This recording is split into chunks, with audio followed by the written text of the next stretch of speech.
nós fizemos a campanha mais extraordinária que esse país já conheceu, porque ela conseguiu unificar todo mundo, ela conseguiu unificar o movimento sindical todo, o movimento estudantil todo, há muitos empresários, todos os partidos políticos, com exceção dos partidos de direita.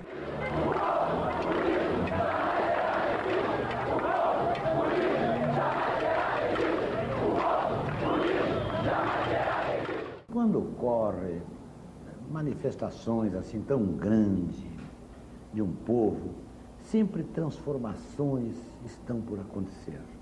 O movimento das diretas já foi dos maiores que já ocorreu no Brasil, para a história política, para a história da democracia.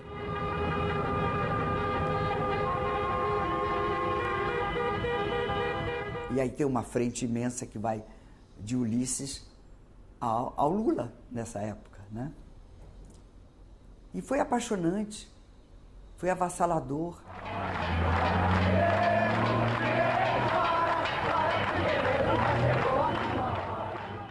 A energia gerada por ela deu forças às oposições, deu força ao povo brasileiro, dono da própria força, para acabar com o regime militar. Aquilo ali é um marco fundamental do fim da ditadura.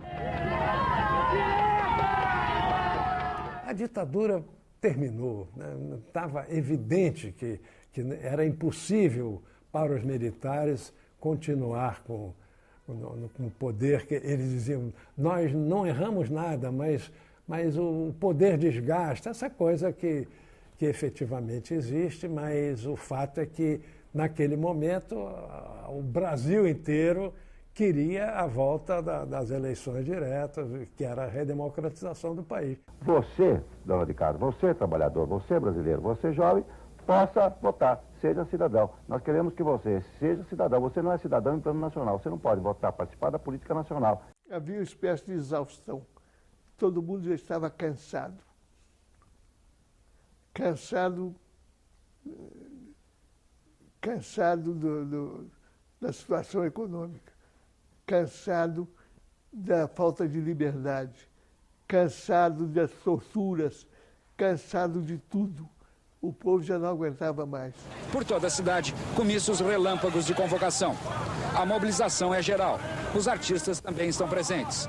Hoje não se discute mais se a pessoa vota para presidente ou não. O voto para presidente é até obrigatório.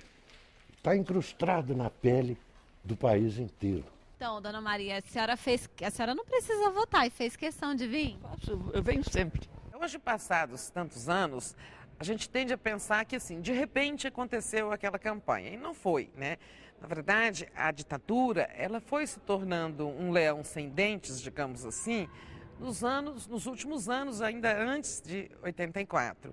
Porque o próprio regime, depois do choque do petróleo, dos anos 80, uma recessão profunda, o fim do milagre econômico, o governo militar começa a perder sustentação na classe média, né? Que ainda tinha um apoio de classe média em função do milagre, financiamento habitacional, houve crescimento econômico. Houve uma espécie de revertério naquele modelo do milagre brasileiro, que começou a dar para trás e os partidos se aproveitaram, junto com a sociedade, para batalhar a volta das eleições diretas para presidente da República. Foi um momento histórico muito significativo para o Brasil, principalmente para a imprensa brasileira, que começava a recuperar a liberdade de expressão perdida no regime militar.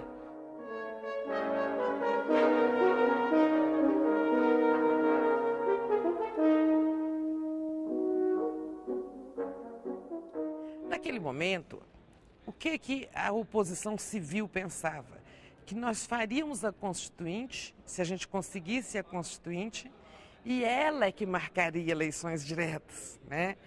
Que eu quero natural. Você faz uma nova Constituição, porque a Constituição dos militares previa eleições indiretas. Então não havia, naquele momento, grande contestação aos líderes militares, nem mesmo ao regime. Essa é a verdade.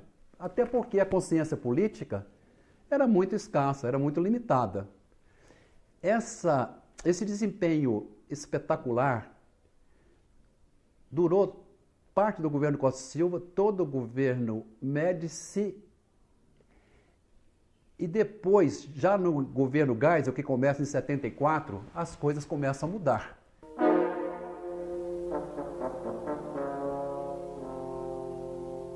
Explode a primeira crise do petróleo e desarruma esse modelo brasileiro de desenvolvimento. Dá uma rasteira no grande projeto desenvolvimentista formulado naquela época. Os anos 70 e 80 são marcados pelas crises do petróleo. Os países da OPEP, em busca de maiores lucros, decidem aumentar em até 10 vezes o custo do barril.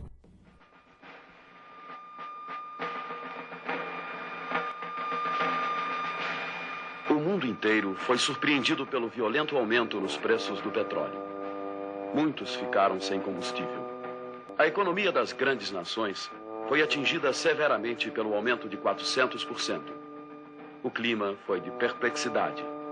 Ninguém esperava um aumento dessa ordem. Então, já é governo Geisel, final de 74, é desencadeado o projeto da abertura lenta, gradual e segura dos militares. O regime estava muito fechado, havia um instrumento pesadíssimo, um dos instrumentos jurídicos, políticos mais obscuros de todos os tempos, que é o AI-5. Esse AI-5, que é de 13 de dezembro de 68, ele vai vigorar até o final de 78, dezembro de 78, praticamente o final também do governo Geisel. E como é que a sociedade ultrapassa esse ritmo lento da abertura controlada pelo regime? Ela começa a reivindicar, digamos, mais pressa na democratização.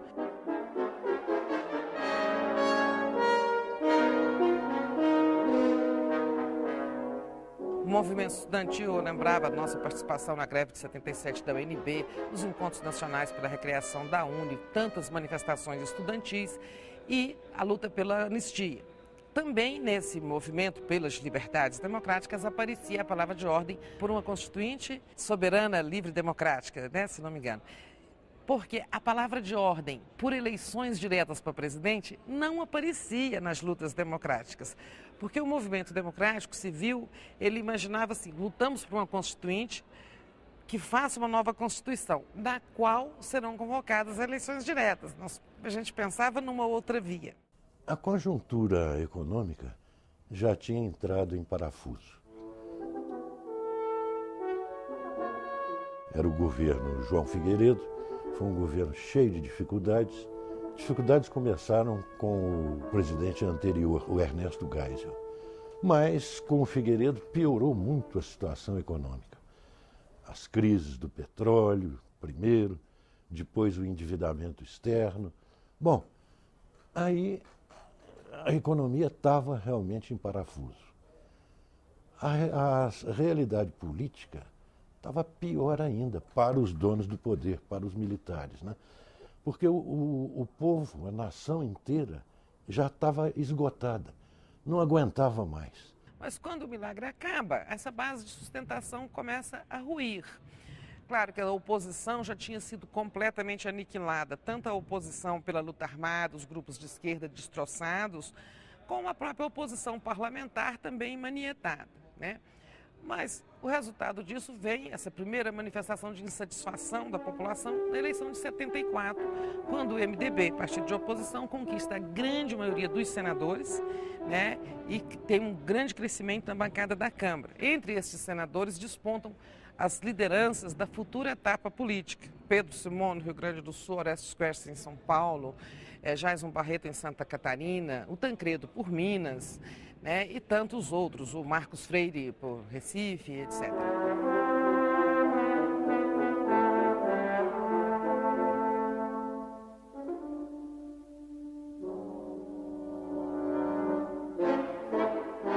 Em 79 veio a anistia. Políticos, os líderes que haviam sido banidos do país, que tiveram seus mandatos populares cassados e seus direitos políticos suspensos, né, como Leonel Brizola e outros, puderam voltar ao país.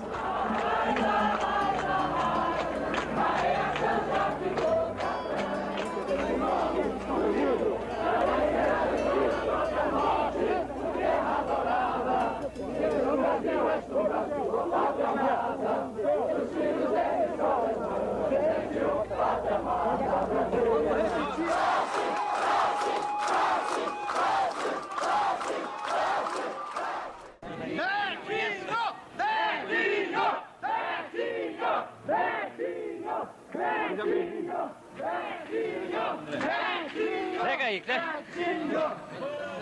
Anistia!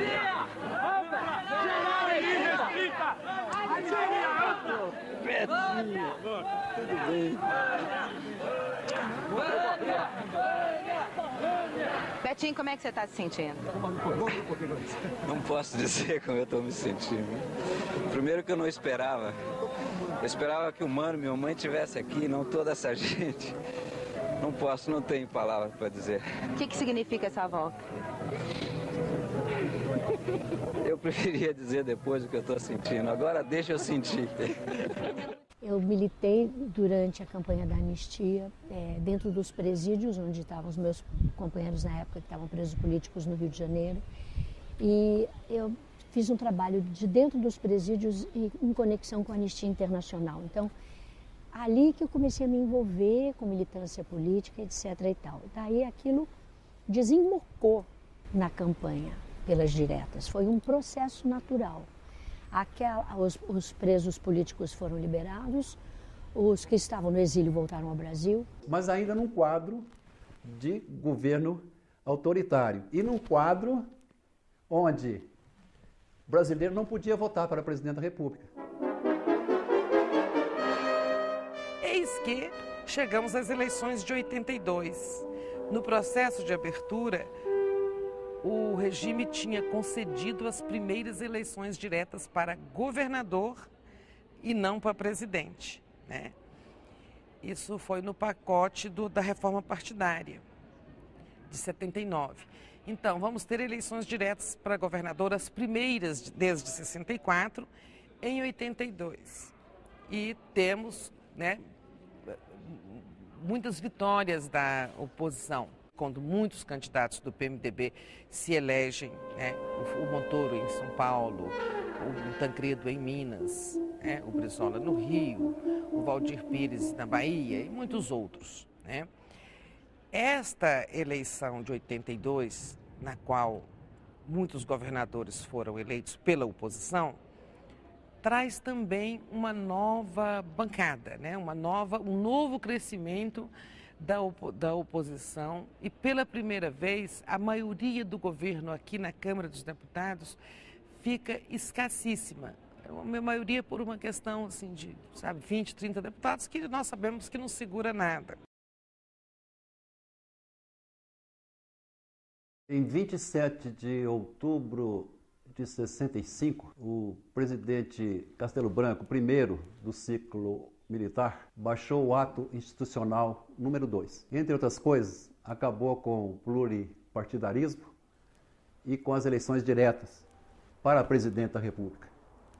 Isso prevaleceu durante todo o período da ditadura. Corte para março de 83. Congresso Nacional, chega um jovem deputado do Mato Grosso, alto, barbudo, simpático, idealista, um sonhador. Ele andava com um grupo de outros deputados jovens, Santilli, Arthur Vigílio e outros, e a maioria usava barba.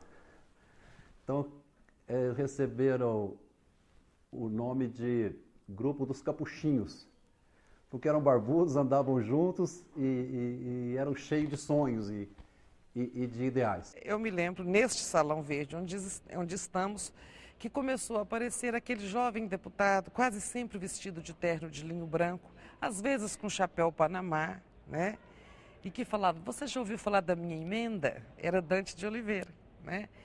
E ele se sentava muito com a gente nessas rodinhas aqui do Salão Verde para falar da emenda. E nós, jornalistas, também éramos muito céticos no começo. Me chamava a atenção que nos debates nas universidades e nos bairros, e mesmo em comícios e grandes eventos, a resposta da população era muito forte quando se falava em elegermos o presidente da República. Aquilo era algo que me marcava, era algo que tocava as pessoas. Quando me elegi, tomei a decisão. Vou apresentar o projeto. 2 de março de 83, ele apresentou a proposta de emenda constitucional número 5, assinada por 23 senadores e 177 deputados federais. Essa PEC número 5 ficou conhecida como Emenda Dante de Oliveira. Era algo sumido, ninguém sabia disso praticamente fora do Congresso.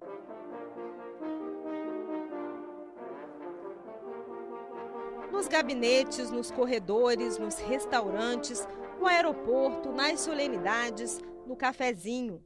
Onde houvesse um parlamentar, lá estava Dante pedindo assinaturas. No final de março de 83 acontece algo interessante. O PT, pelo seu principal líder, Lula, e o PMDB, pelo Dr. Ulisses Guimarães, seu presidente, resolvem desencadear a campanha de diretas já para presidente. Uma emenda propondo eleições diretas para presidente na sucessão do Figueiredo, né, que se daria em 85. Essa coisa assim, a gente ouvia, registrava, mas não era levada muito a sério, porque o que nós observávamos, nós, repórteres políticos na época, é que o regime estava controlando a transição, ela estava avançando, mas de acordo com o que o regime queria. E isso era uma ultrapassagem do cronograma de Gás Goberi. Mas a coisa muda no dia em que há uma reunião da executiva do PMDB, em que o doutor Ulisses encampa a proposta, o partido vai patrocinar a emenda e vai fazer uma campanha. O Dante levou meses tentando convencer o doutor Ulisses a levar a questão da emenda dele, que já estava tramitando pelas vias normais, aí sabe como, Comissão de Constituição e Justiça, aquele processo lento. O Dante levou meses tentando convencer o doutor Ulisses a fazer isso. E nós sabemos, o doutor Ulisses ele era um bruxo da política, ele contemplava o panorama. Se ele achasse que tinha, a conjuntura favorecia, ele iria. Senão, não dava morro, ponta de faca no sentido de lançar uma campanha que não ia vingar. Mas ele encampa, a executiva do PMDB aprova, e também, convenhamos, o PMDB já tinha poder, não poder federal, mas tinha governadores, E os governadores tiveram um papel importante nisso. O Montoro, o Richa, o Tancredo. As pessoas são injustas com o Tancredo. Não é que o Tancredo sabotou diretas, não. Ele apenas não acreditava muito. E ele era a via apontada por outros, como um plano B. Mas todos os governadores do PMDB foram importantes nesse processo.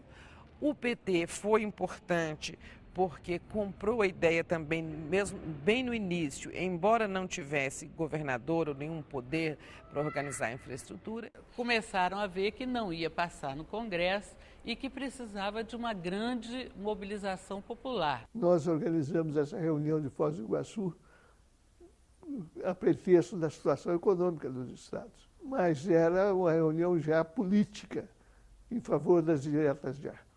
Pediam democracia e diretas já para o presidente. Estavam lá Tancredo Neves, Leonel Brizola, Franco Montoro, todos os governadores de oposição. A campanha começa a tomar forma quando se cria uma frente suprapartidária, claro que liderada pelo PMDB, que era o maior partido, mas nela ingressam o PT, o PDT, sobretudo o PT, o PDT, o PSB, que já existia, se não me engano, eram as forças que compunham essa frente. O primeiro comício é no mês seguinte, abril de 83, em Goiânia. Comparecem líderes importantes, o Dr. Ulisses Guimarães, o antigo governador Orestes Quércia, Pedro Simon, nosso senador Pedro Simon, Íris Rezende, que era o governador de Goiás, e outros líderes.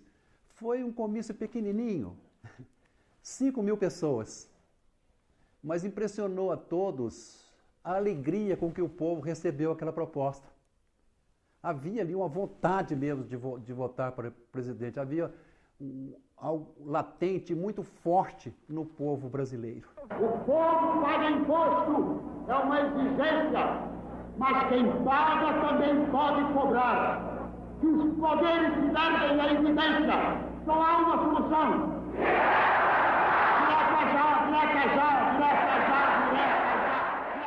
O país começou a ter um outro ritmo em função das diretas já, e aqui a nossa cobertura foi uma cobertura muito empolgante, os jornalistas todos procurando fatos políticos que pudessem fazer com que aquela emenda se viabilizasse e mostrasse a importância que era voltar a eleger um presidente da República, uma vez que já era permitido eleger os governadores, por que não podia eleger, então, o presidente da República? Todo mundo, né? A ABI, a UNE, os estudantes, todo veio junto com o PT.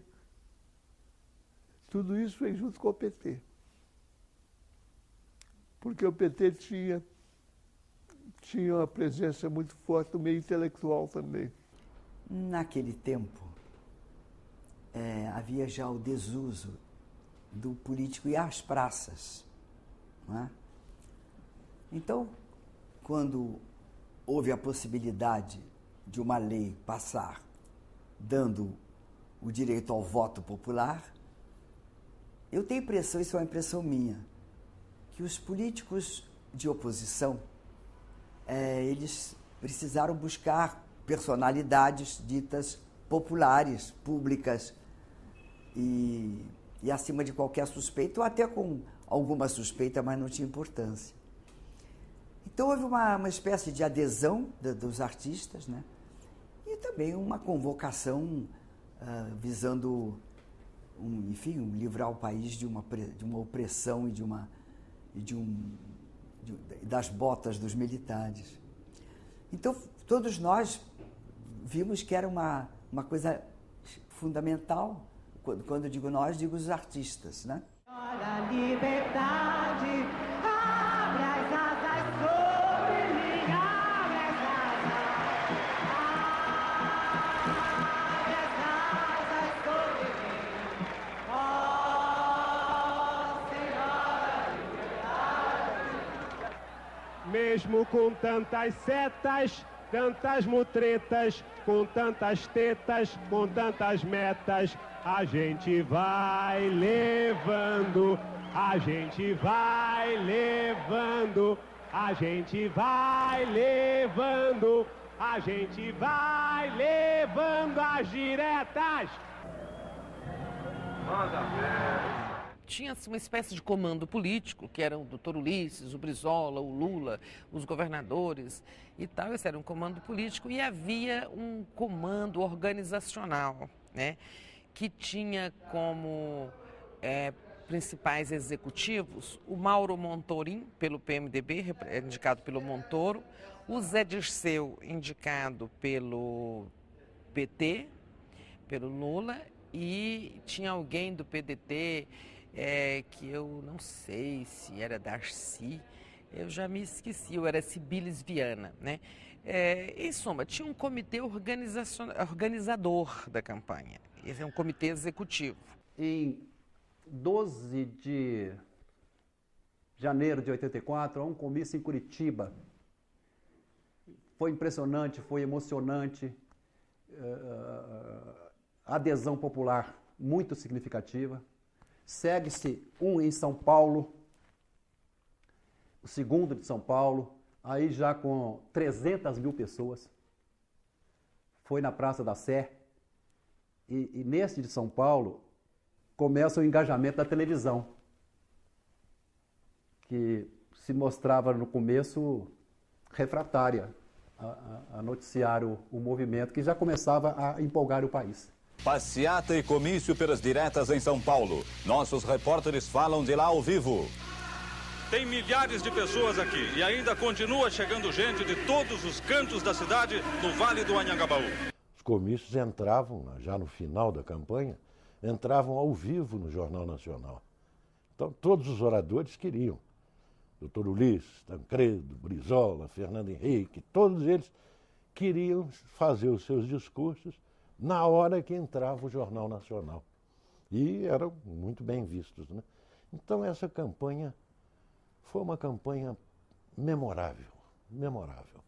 Ligou o país. Governador, o senhor acha que esse comício vai ser capaz de gerar um fato político, capaz de fazer com que as diretas venham já? O objetivo é esse, é através da mobilização das massas, da consciência democrática do povo, levar o Congresso a se sensibilizar por essa imposição da consciência nacional. No dia do aniversário de São Paulo, 300 mil pessoas foram à Praça da Sé pedir eleições diretas. Democracia é a meta. Eleição é direta, eleição é direta. Depois do comício da Praça da Sé, tivemos um grande comício em Belo Horizonte, grande comício no Rio de Janeiro. Viajamos praticamente 3 meses pelo Brasil inteiro fazendo campanha.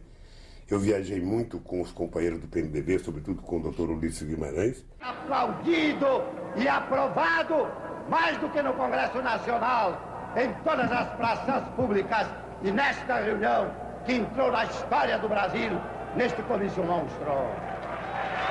Não! Querem vencer vocês? Querem vencer o povo brasileiro? Querem vencer pela fome de 40 milhões de brasileiros? Daí em diante foram cerca de 50 comícios no país inteiro. No país inteiro. Belo Horizonte, Maceió, Olinda, Rio de Janeiro, na Candelária. Nós queremos que se restaure no Brasil o preceito do artigo 1º, parágrafo 1º da Constituição Federal. Todo poder emana do povo e em nome da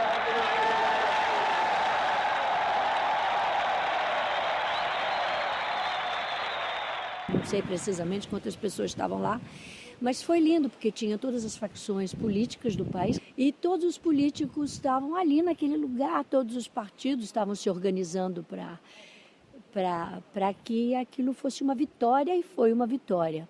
Foi uma vitória popular, foi uma vitória dos políticos, dos partidos políticos. E os artistas aderiram, todos os artistas, a grande maioria dos artistas brasileiros estava ali presente naquele momento.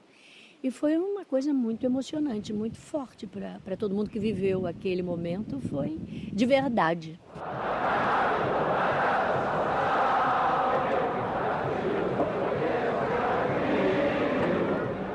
Uma coisa brutal de gente. No palanque se esperava o Tancredo. Esperamos o Tancredo.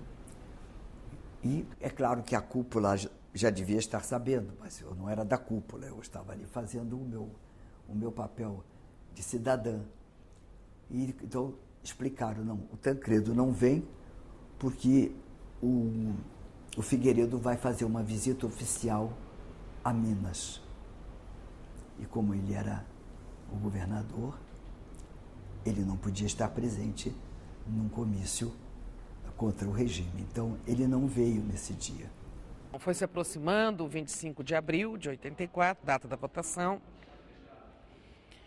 e o governo jogou pesado, né, aliciando deputados de sua base, do PDS. Eram necessários 320 votos.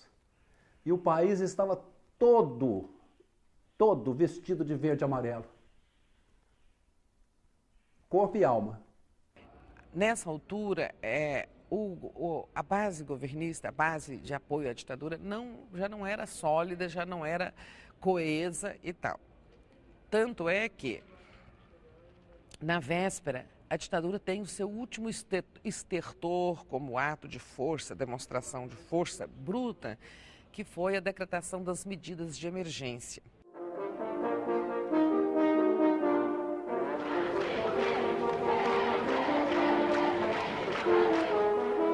No dia 25 de abril de 84, a emenda Dante de Oliveira foi votada. Não faltaram boatos de que o Congresso poderia ser fechado e que novas medidas de exceção seriam adotadas pelos militares. Para vocês verem como é que era a repressão em Brasília, tanto no dia como no dia anterior, a repressão foi violenta em Brasília, né? O buzinaço que a gente fez foi reprimido pelo general Newton Cruz, de maneira truculenta, e durante a votação também, posteriormente à votação, o Congresso foi cercado e foi uma violenta repressão e também várias prisões.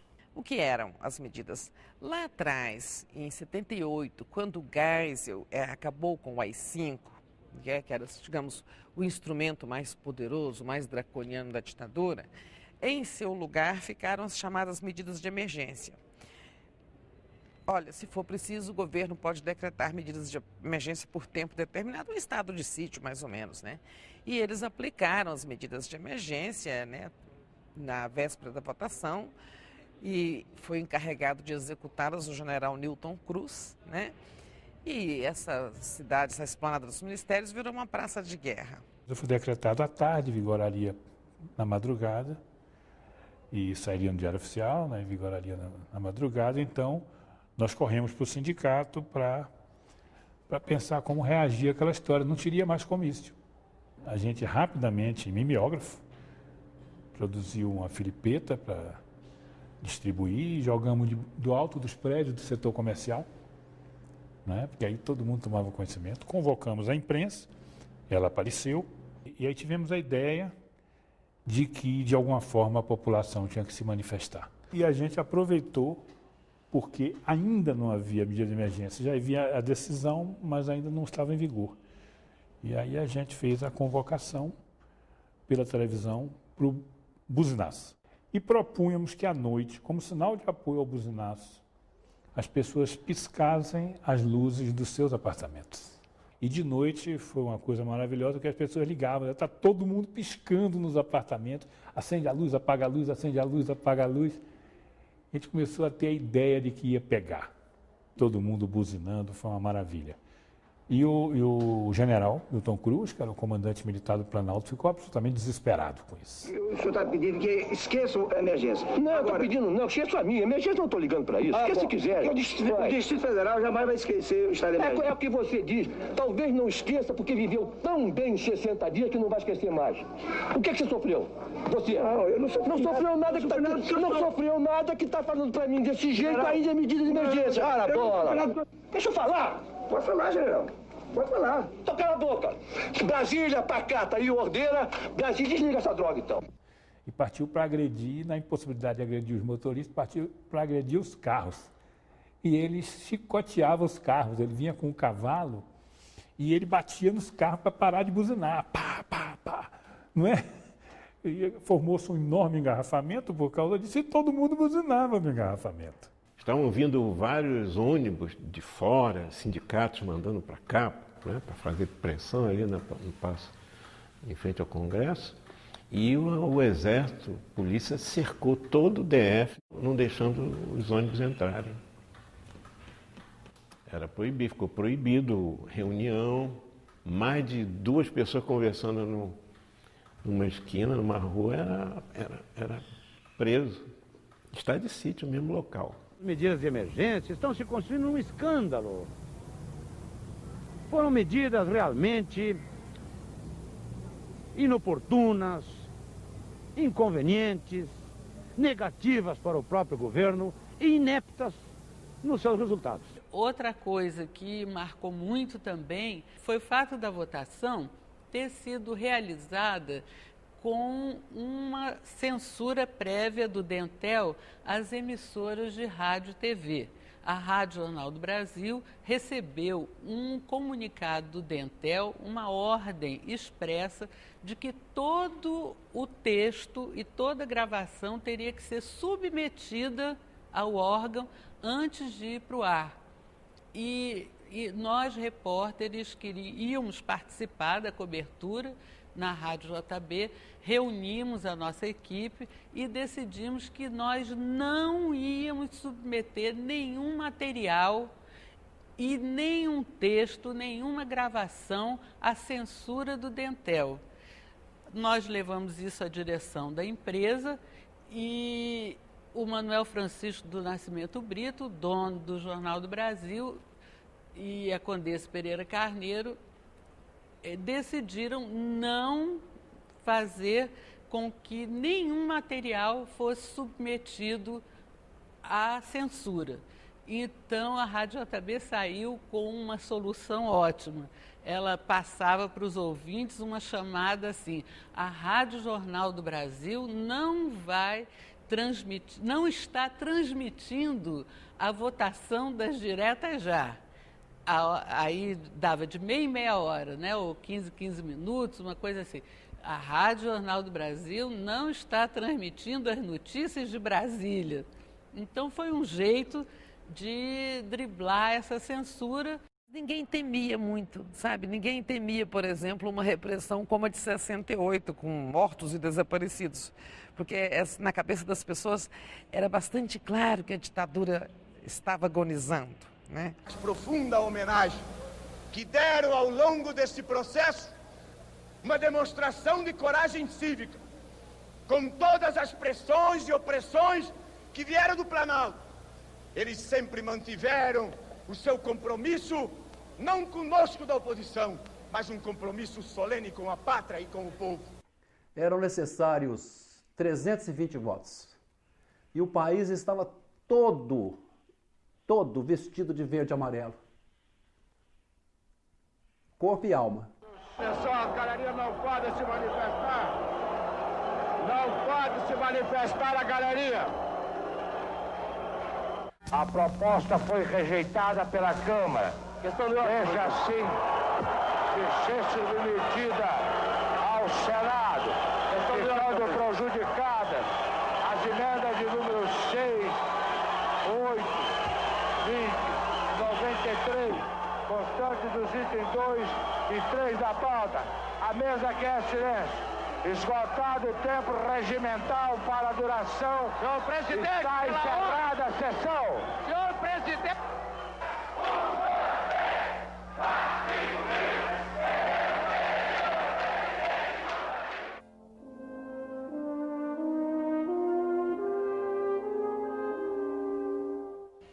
A emenda deixa de ser aprovada, a frustração é grande.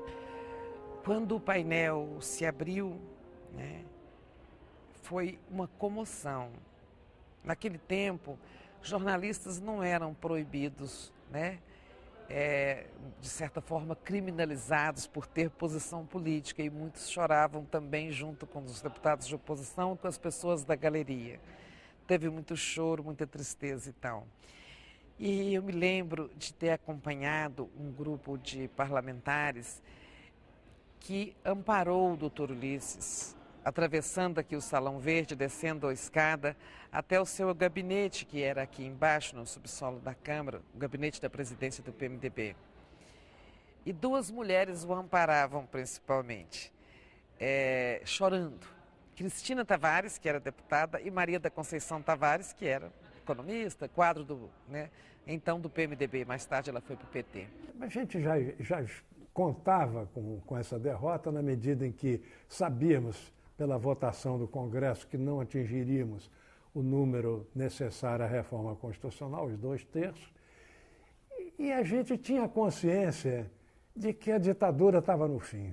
Era uma questão de alguns episódios a mais, e de fato o episódio seguinte foi a eleição indireta do presidente da República, mas com a vitória do candidato da oposição, que era o Tancredo.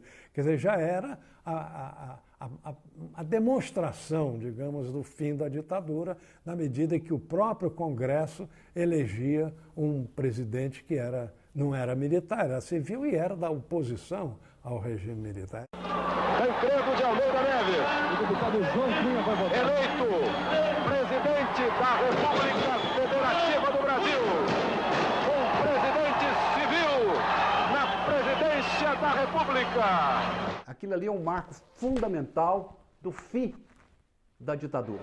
Proclamo eleito presidente da República Federativa do Brasil para o período a iniciar-se em 15 de março de 1985. Sua Excelência, o Dr. Tancredo de Almeida Neves. A energia política liberada pela campanha das diretas já foi fundamental na eleição de Tancredo Neves em 15 de janeiro de 85, derrotando o poder, derrotando a ditadura dentro do colégio eleitoral por ela montado, batendo Paulo Maluf por 480 a 180 votos. Ali foi a pá de cal no regime de exceção. Ali foi a vitória grandiosa do povo brasileiro. Sem as diretas, sem o povo nas ruas, nós até poderíamos ter tido uma transição para a democracia, mas muito mais lenta e talvez de outra natureza, né? Então, não teve diretas, não houve eleições diretas, porque a emenda não passou, mas ela precipita, ela viabiliza o plano B, a eleição indireta do Tancredo, com base nos compromissos assumidos com o povo nas ruas, né? Que são os 5 pontos da Aliança Democrática, chamada Nova República, né? E quais eram esses pontos? Olha, nós vamos ser eleitos pelo voto indireto, pelo colégio eleitoral, mas vamos restabelecer as eleições diretas, convocar a Constituinte, remover o entulho autoritário, etc, etc. Enquanto houver neste país um só homem sem trabalho, sem pão, sem teto e sem letras, toda prosperidade será falsa. Vou continuar precisando deste povo para poder à frente do governo do Brasil. Para poder à frente do governo do Brasil, realizar um governo de justiça, um governo de trabalho e um governo de liberdade. Lamento informar que o excelentíssimo senhor presidente da República, Tancredo de Almeida Neves, faleceu esta noite no Instituto do Coração, às 10 horas e 23 minutos.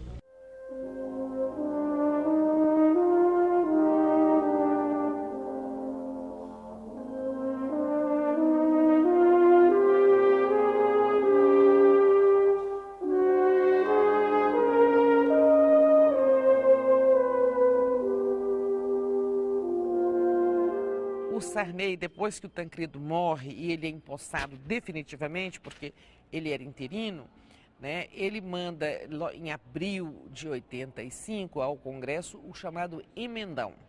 Este emendão era uma alteração na Constituição velha, ainda legada pelo Costa e Silva, removendo vários entulhos autoritários, né? Autorizando a legalização dos partidos comunistas, autorizando o voto do analfabeto, em suma, várias medidas democratizantes e também remoção de entulhos autoritários, né? Esse é o primeiro momento. Em junho daquele mesmo ano, ele envia ao Congresso a chamada Emenda 28, que convoca a Constituinte, né? Isso era 85. No ano seguinte, então, nós temos as eleições gerais para governador e para o Congresso, sendo que aqueles parlamentares comporiam a Assembleia Nacional Constituinte, que nos legam a, belíssima Constituição que nós temos, apesar de todas as críticas, é uma das constituições mais avançadas do mundo e que nos trouxe para o mundo da democracia. O documento da liberdade, da dignidade, da democracia. Eu acho que o movimento alimentou o processo. Eu acho que tudo foi levando ao estado de democracia. Então eu senti como uma vitória de alguma maneira. Eu acho que a gente conseguiu o que a gente desejava de alguma forma naquele momento. Foi uma questão de mais tempo ou menos tempo, mas a democracia aconteceu. A democracia em qualquer lugar do mundo ela foi conquistada às custas de muita luta, de muito sacrifício, de muita morte. A democracia não foi de graça em nenhum lugar do mundo. Portanto, eu acho que vocês devem pesquisar e eu fico muito feliz de ter vivido e ter participado desta que foi a maior campanha cívica do nosso país.